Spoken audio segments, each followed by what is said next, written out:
Welcome to my channel. आज हम लोग डिस्कस करने वाले हैं लोक सेवा आयोग यानी राज्य लोक सेवा आयोग। इससे पहले वाला वीडियो में हम लोग डिस्कस किए थे संघ लोक सेवा आयोग यानी यूपीएससी के बारे में। आज हम लोग डिस्कस करेंगे स्टेट पब्लिक सर्विस कमीशन यानी राज्य में जो एक सिविल संगठन होता है, जो राज्य सरकार राज्य में इसका गठन किया जाता है, राज्य लोक सेवा आयोग। आइए उसके बारे में चर्चा करते हैं, डिटेल में डिस्कस करेंगे। राज्य लोक सेवा आयोग यानी स्टेट पब्लिक सर्विस कमीशन। आइए जानते हैं क्या होता है state public service. State public service commission, इसे राज्य लोक सेवा आयोग किस आर्टिकल में से हम लोग पढ़ते हैं?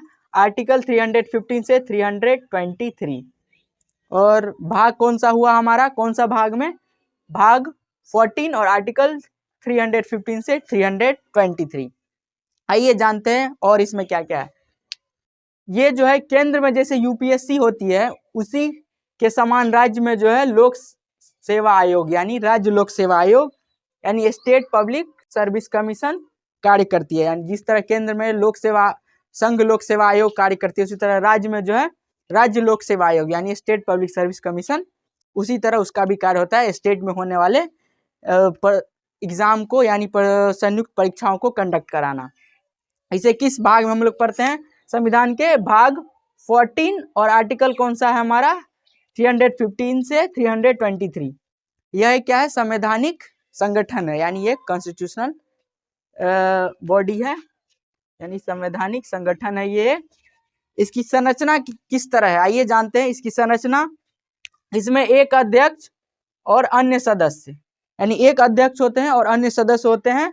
और सदस्य की जो इसमें एक अध्यक्ष और अन्य सदस्य की संख्या इसमें निर्धारित नहीं की गई, कितना सदस्य होना चाहिए ये निर्धारित नहीं किया गया है। लेकिन राज्यपाल के विवेक पर ही निर्भर है यानी राज्यपाल के विवेक पर निर्भर करता है कि राज्यपाल कितनी अन्य सदस्य को चुनना चाहेंगे।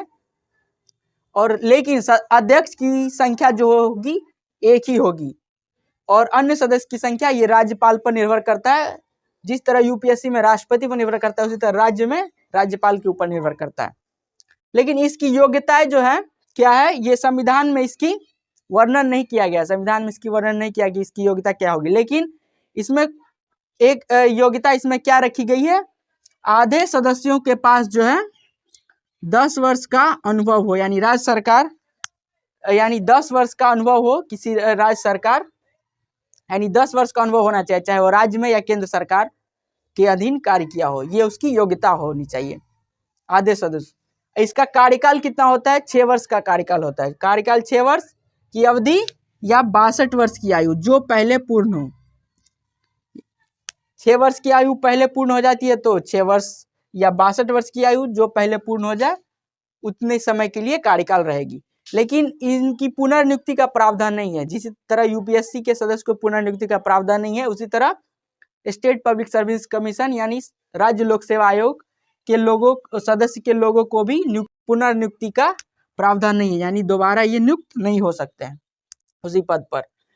कार्यवाहक अध्यक्ष, जिस तरह यूपीएससी में कार्यवाहक अध्यक्ष की नियुक्ति होती है, उसी तरह इसमें भी कार्यवाहक अध्यक्ष की नियुक्ति होती है। लेकिन किस समय होती है? जिस समय अध्यक्ष का पद रिक्त हो। अध्यक्ष का पद जिस समय रिक्त होता है उसी समय इसमें भी कार्यवाहक अध्यक्ष की नियुक्ति होती है, जो किनके द्वारा किया जाता है? राज्यपाल के द्वारा। कार्यवाहक अध्यक्ष हम लोग देख चुके हैं। अब इसके निष्कासन की विधि जानते हैं किस तरह है।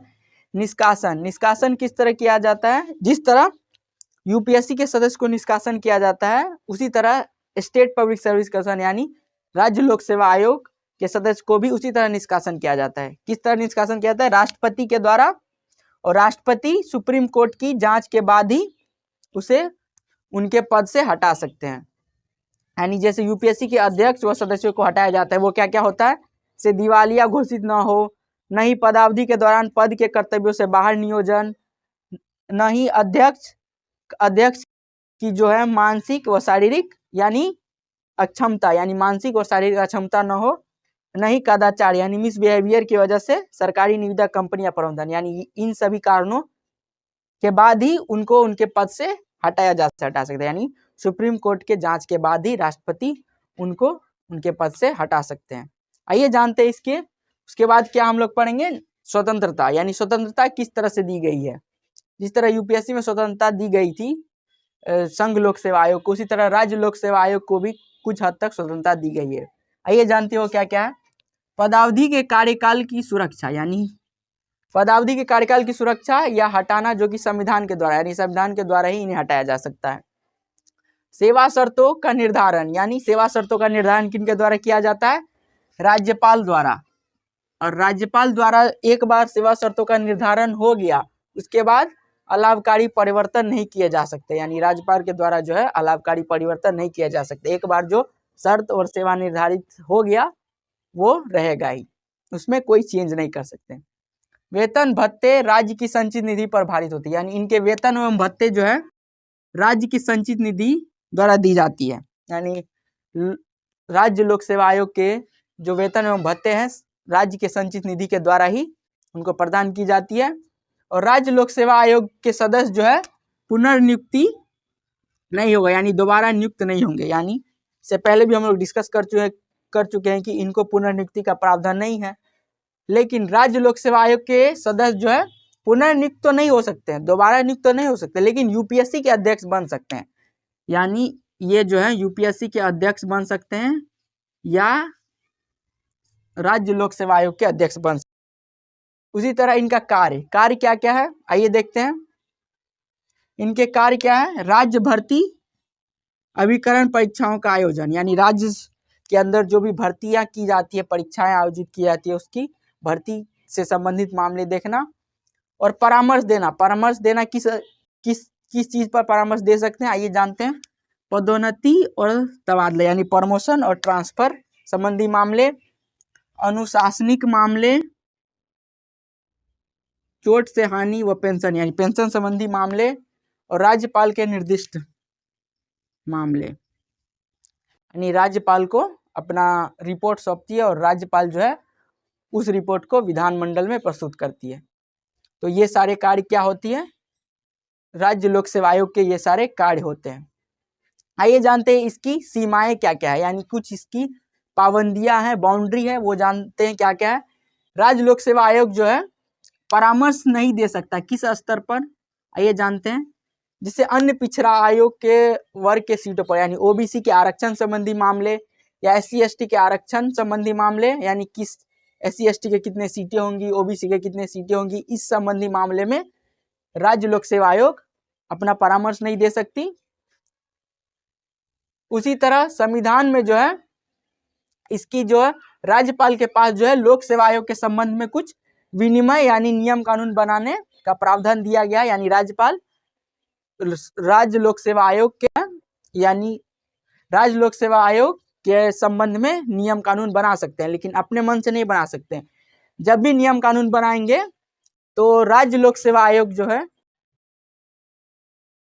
सीमाएं इसमें जो है राज्यपाल के पास जो है एक शक्ति होती है, पावर होती है, जो वो राज्य लोक सेवा आयोग के संबंध में विनिमय यानी नियम कानून बना सकते हैं। यानी राज्यपाल जो है राज्य लोक सेवा आयोग के संबंध में जो है नियम कानून बना सकते हैं, लेकिन अपने मन से कुछ भी नियम कानून नहीं बना। जब भी कोई कानून बनाएंगे तो सबसे पहले जो है 14 दिन तक जो है राज्य विधानमंडल, यानी राज्य के विधानमंडल में इसे 14 दिनों तक रखा जाएगा, उस पर डिस्कस होगा।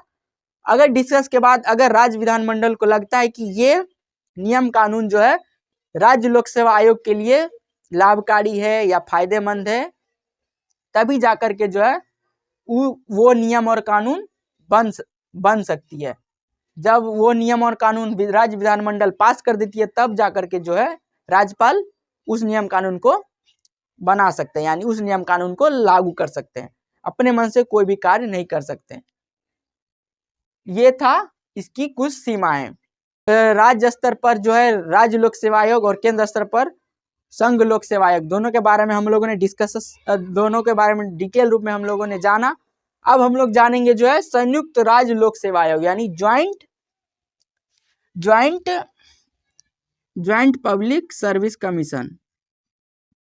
ये जो है ज्वाइंट पब्लिक सर्विस कमीशन, ये कब किस एक्ट के तहत इसे स्थापना किया गया? 1935 एक्ट के तहत। इसके अध्यक्ष व सदस्य की नियुक्ति किनके द्वारा किया जाता है? राष्ट्रपति के द्वारा। और इनके राष्ट्रपति के द्वारा इनके अध्यक्ष और सदस्य की नियुक्ति की जाती है, लेकिन इनकी सदस्य और अध्यक्ष बनने की आयु कितनी होती है? अवधि क्या होती है, 6 वर्ष या 62 वर्ष की आयु, जो भी पहले पूर्ण हो जाए। लेकिन इसके संविधान में वर्णन है, ये जो है संयुक्त लोक सेवा आयोग की संविधान में वर्णन किया गया है और संसद द्वारा इसे अधिनियम बना करके जो है, संसद द्वारा इसे अधिनियम बना करके स्टेट्यूटरी यानी वैधानिक संगठन यानी स्टेट्यूटरी बॉडीज के रूप में इसे हम लोग पढ़ते हैं, संयुक्त राज्य लोक सेवा आयोग को। और इसमें जो है 2 या 2 से अधिक राज्यों की भर्ती हेतु अधिकरण, इसके कार्य क्या होता है, संयुक्त राज्य लोक सेवा आयोग का कार्य क्या होता है, 2 या 2 से अधिक राज्यों के भर्ती संबंधी मामले को देखना, नियुक्ति व हटाना व त्याग पत्र ये या सेवा शर्तें, इनकी सारी या नियुक्त करने से संबंधित हो या त्याग पत्र से संबंधित कोई भी या सेवा शर्त से संबंधित ये सारे कार्य किनके द्वारा किया जाता है, राष्ट्रपति के द्वारा यानी प्रेसिडेंट के द्वारा। यानी इसमें सारा का सारा कार्य कौन करते हैं, नियुक्ति से लेकर त्याग पत्र या सेवा शर्तें कौन निर्धारित करते हैं, राष्ट्रपति के द्वारा। आइए हम लोग जानते हैं जो अभी हम लोगों ने जो पढ़ा यूपीएससी, इससे पहले वाले वीडियो में हम लोग यूपीएससी के बारे में, अभी हम लोग स्टेट पब्लिक सर्विस कमीशन और अभी तुरंत हम लोगों ने ज्वाइंट पब्लिक सर्विस कमीशन, तीनों के बारे में हम लोगों ने पढ़ा। इन तीनों में अंतर क्या क्या है उसके बारे में हम लोग जान लेते हैं। आइए देखते हैं इन तीनों में अंतर क्या क्या है। सबसे पहले देखते हैं यूपीएससी हो गया, ये हो गया स्टेट पब्लिक सर्विस कमीशन, ये हो गया ज्वाइंट पब्लिक सर्विस कमीशन यानी संयुक्त लोक सेवा आयोग। इसकी नियुक्ति किनके द्वारा किया जाता है, राष्ट्रपति के द्वारा। यूपीएससी की नियुक्ति किनके द्वारा किया जाता है, सदस्यों की, राष्ट्रपति के द्वारा। और स्टेट पब्लिक सर्विस कमीशन की किनके द्वारा, राज्यपाल के द्वारा। और ज्वाइंट पब्लिक सर्विस कमीशन के अध्यक्ष या सदस्य की नियुक्ति किनके द्वारा, राष्ट्रपति के द्वारा। इनके हटाने संबंधी मामले यानी इनके सदस्यों को हटाते कौन है, राष्ट्रपति के द्वारा। इसमें यूपीएससी में स्टेट पब्लिक सर्विस कमीशन में किनके द्वारा, केवल राष्ट्रपति के द्वारा। यानी इसमें जो है नियुक्ति जो है राज्यपाल के द्वारा किया जाता है, लेकिन हटाने संबंधी मामले जो है केवल और केवल राष्ट्रपति के द्वारा ही स्टेट पब्लिक सर्विस कमीशन के अध्यक्ष को हटा सकते हैं। उसी तरह ज्वाइंट पब्लिक सर्विस कमीशन, इसमें जो है राष्ट्रपति के द्वारा हटा सकते हैं उनके सदस्यों को या अध्यक्ष को। सेवा शर्तों के निर्धारण किनके द्वारा किया जाता है, यूपीएससी में राष्ट्रपति के द्वारा। इसमें स्टेट पब्लिक सर्विस कमीशन में राज्यपाल के द्वारा और इसमें राष्ट्रपति के द्वारा ज्वाइंट पब्लिक सर्विस कमीशन यानी इसमें।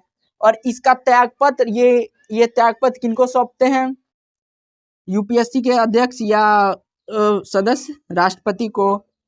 इसमें राज्य लोक सेवा आयोग में राज्यपाल को और ज्वाइंट पब्लिक सर्विस कमीशन में राष्ट्रपति को।